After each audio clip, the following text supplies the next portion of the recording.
The problem that countries face is often they've inherited this legal framework from the past and in many cases from the colonial past. So it's been a framework designed perhaps not to meet the needs of the people, the ordinary people in the country, but perhaps more to meet the needs of the ruling classes in the country, of the colonial users. And that's a problem because legislative change always takes a long time. Many people get involved.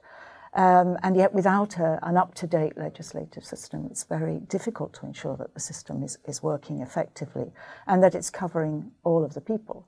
So an example was South Africa, of course, where the system was designed primarily to benefit, under the apartheid system, to benefit the white population, and was only used in a sort of repressive way with the other parts of the population.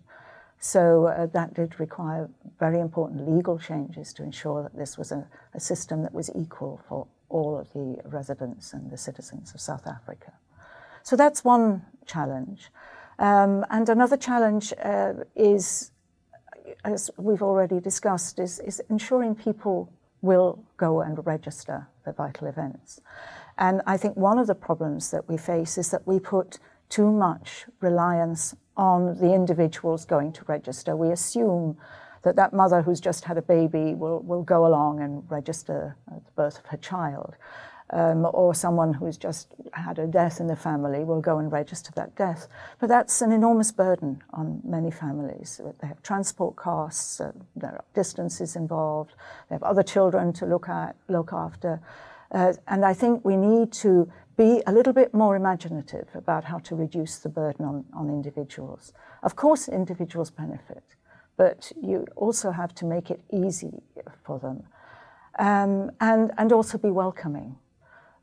Too often, you see people go to a registry office and there's a long queue and there's nowhere to sit and they have no idea how long they'll have to be waiting there, and the whole process seems very unpleasant and bureaucratic.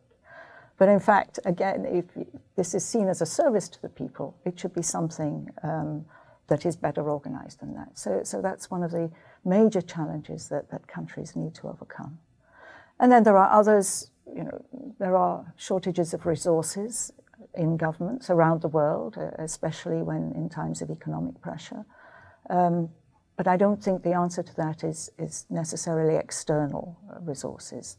The country has to find the funding for its system because it is a national system. So that's very important. They take on that responsibility.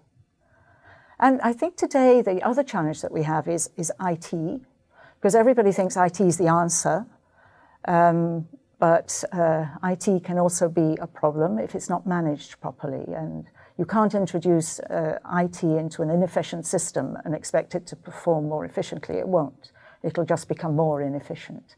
So IT can be a solution, but it can also be one of the challenges that countries face.